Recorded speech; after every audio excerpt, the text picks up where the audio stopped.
भागवत महापुराण के चौथे स्कंद का 26वां अध्याय शुरू करते हैं। मैत्रेय जी बोले, हे विदुर जी, प्रचेताओं ने महादेव जी द्वारा संत वैष्णवों की प्रशंसा एवं श्री नारायण जी के तप करने का उपाय सुनकर प्रसन्न हो हंस गुह स्तोत्र का पाठ तथा तपस्या करने लगे।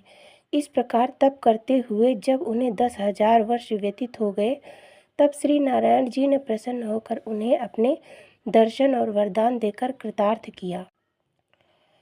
परंतु इतने पर भी वे लोग सांसारिक व्यवहार को झूठा समझकर निरंतर जप में ही लगे रहे। उधर उनके पिता प्राचीन वरहिष ने बहुत समय तक सांसारिक सुख और राज्य उपभोग करने के पश्चात विचार किया कि राज्य तथा धन श्री हरि की कृपा से ही प्राप्त होता है। उस धन को यदि सांसारिक कार्यों में खर्च किया जाए तो उसमें वास्तविक सुख की प्राप्ति नहीं होती। अतः मुझे ये धन यज्ञ दान आदि शुभ कर्मों में खर्च करके अपना परलोक सुधारना चाहिए। ऐसा निश्चय करके राजा ने यज्ञ दान करना शुरू किया।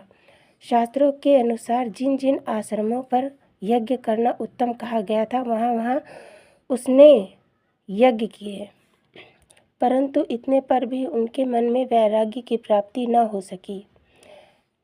राजा प्राचीन वरहिष के मनोभाव को पहचान कर देवर्षि नारद जी ने अपने हृदय में ये विचार किया कि राजा की समस्त उम्र यज्ञ करने में ही व्यतीत हुई जा रही है, परंतु केवल यज्ञ करने से ही इसका परलोक नहीं बनेगा।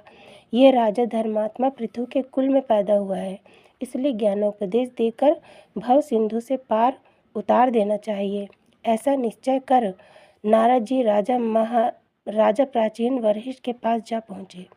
मुनि को देखकर राजा ने श्रद्धा सहित दंडवत किया। तत्पश्चात उन्हें आदर सहित बैठाकर हाथ जोड़कर कहना शुरू किया, हे महामुनि, आज मेरा भाग्य उदय हुआ जो आप जैसे महात्मा कृपा कर यहाँ पधारे हैं।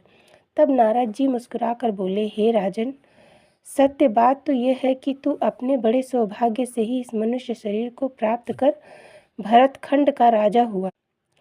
तूने इस कर्म भूमि में यज्ञ आदि अनेक धार्मिक कृत्य किए हैं, परंतु मनुष्य को उस जगह पर पहुंचना आवश्यक है जहां जाने के लिए उसने पहले निश्चय किया हो। यदि कभी मार्ग में चलते चलते ही उम्र पूरी हो जाए और वह अपने गंतव्य स्थान पर न पहुंच सके, तो उस हाल में मार्ग जनित मेहनत की थकान के अतिरिक्त उसे और कोई लाभ नहीं होगा। श्री नारद जी के इन वचनों को सुनकर राजा ने अपने हृदय में आश्चर्य करते हुए सोचा कि वेद पुराणों में यज्ञ दान का बड़ा फल बताया गया, इससे बड़ा और कुछ नहीं बताया है। फिर क्या कारण है जो देवर्षि नारद इस तरह बखान कर रहे हैं।